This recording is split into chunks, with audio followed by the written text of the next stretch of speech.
আসসালামু আলাইকুম দর্শক, আমার চ্যানেলে নতুন আরেকটি রেসিপি দেখার জন্য সবাইকে আমন্ত্রণ জানাচ্ছি। শুরু করছি আজ আপনাদের মুড়ি দিয়ে গোলাপজামু মিষ্টি বানিয়ে দেখাবো। গোলাপজামু মিষ্টি আমরা ছানা, মাওয়া বা গুঁড়ো দুধ দিয়ে বানিয়ে থাকি। তো আজ আমি আপনাদের সাথে শেয়ার করব একদম ভিন্ন স্বাদের গোলাপজামু মিষ্টি, আর সেটি হবে মুড়ি দিয়ে। আমরা যদি বাসায় এভাবে একবার বানিয়ে খাই তাহলে বারবার খেতে ইচ্ছে করবে। তাহলে যা যাক গোলাপজামু মিষ্টি আমি কিভাবে তৈরি করব। প্রথমে নিতে হবে এখানে মুড়ি। আমি এখানে 2 বাটি মুড়ি নিয়েছি। মুড়িগুলো ব্লেন্ডারে গুঁড়ো করে নেব। আপনারা চাইলে শিলপাটাও গুঁড়ো করে নিতে পারেন। মুড়িগুলো গুঁড়ো করে নিয়ে চেলে নিয়েছি। তার সঙ্গে অ্যাড করলাম হাফ চামচের মতো লবণ, হাফ চামচের মতো বেকিং পাউডার। এবার তার সঙ্গে অ্যাড করলাম 3 টেবিল চামচ ময়দা। এবার এই পর্যায়ে শুকনো উপকরণগুলো ভালোভাবে মিশিয়ে নিলাম। তার সঙ্গে অ্যাড করলাম লিকুইড দুধ।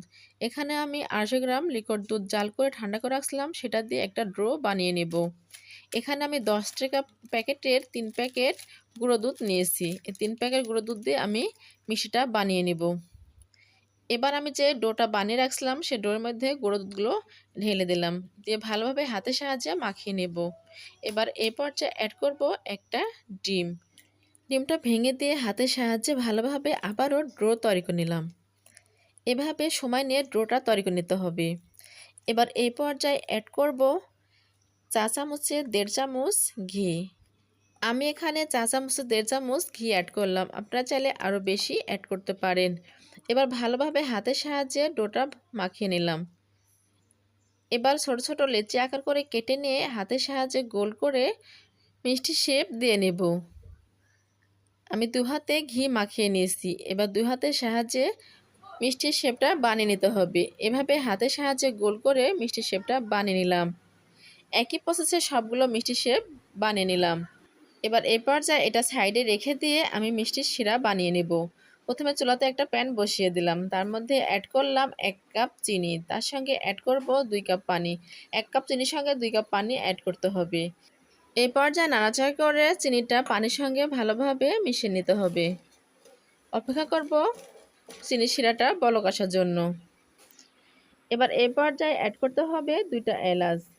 2টা এলাচ দিয়ে আবারও নাড়াচাড়া করে চিনির শিরাটা জাল করে নিতে হবে। এবার এখানে চেক করে দেখব চিনির শিরাটা পারফেক্টভাবে তৈরি হয়েছে কিনা। এখানে 1-2 তার আনতে হবে না, হালকা চিটচিটা ভাব হলে বুঝতে হবে চিনির শিরাটা পারফেক্টভাবে তৈরি হয়ে গেছে। চিনির শিরাটা বেশি জাল করব না, 2 থেকে 3 মিনিট জাল করলে চিনির শিরাটা তৈরি হয়ে যাবে। এবার চুলাতে আবার একটা প্যান বসিয়ে দিয়েছি, তার মধ্যে পর্যাপ্ত পরিমাণ তেল দিয়ে তেলটা হালকা গরম করে নিয়েছি। এমনভাবে তেলটা গরম করতে হবে যেন একটা আঙ্গুল তেলের মধ্যে চুবড়িয়ে রাখা যায়। এবার মিষ্টির শেপগুলো একটা করে সবগুলো মিষ্টির শেপ তেলের মধ্যে ছেড়ে দিলাম।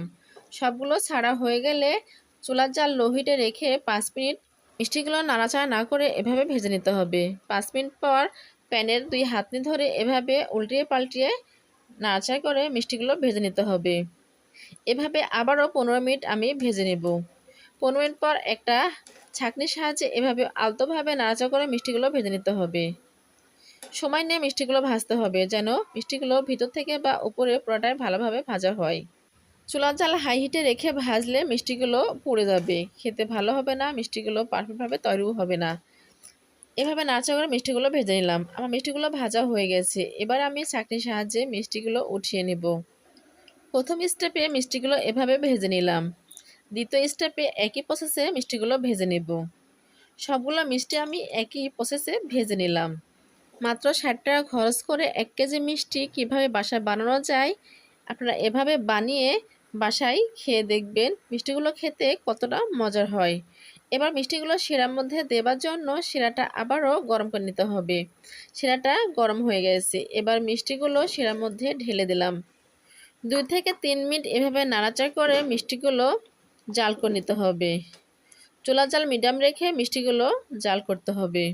এই পর্যায়ে মিষ্টিগুলো বেশি জাল করা যাবে না। বেশি জাল করলে মিষ্টির শিরাগুলো মিষ্টির মধ্যে বেশি ঢুকে মিষ্টিগুলো ভেঙে যেতে পারে। 2 থেকে 3 মিনিট জাল করে চুলার জাল অফ করে ঢাকনা দিয়ে ঢেকে 30 মিনিটের জন্য রেখে দেব। 30 মিনিট পর ঢাকনা উঠিয়ে একটা সার্ভিং প্লেটে উঠিয়ে নিলাম। মিষ্টিগুলো দেখেন কতটা সুন্দর হয়েছে এবং রসে টইটুম্বর হয়েছে। মুড়ি দিয়ে বাসায় এত সুন্দর মিষ্টি বানানো যায়, না বানালে বুঝতে পারবেন না। এত অল্প খরচে এতগুলো মিষ্টি বানিয়ে ফেললাম। এভাবে আপনারা বাসায় বানিয়ে খেয়ে দেখবেন, আশা করি আপনাদের খেতে ভালো লাগবে।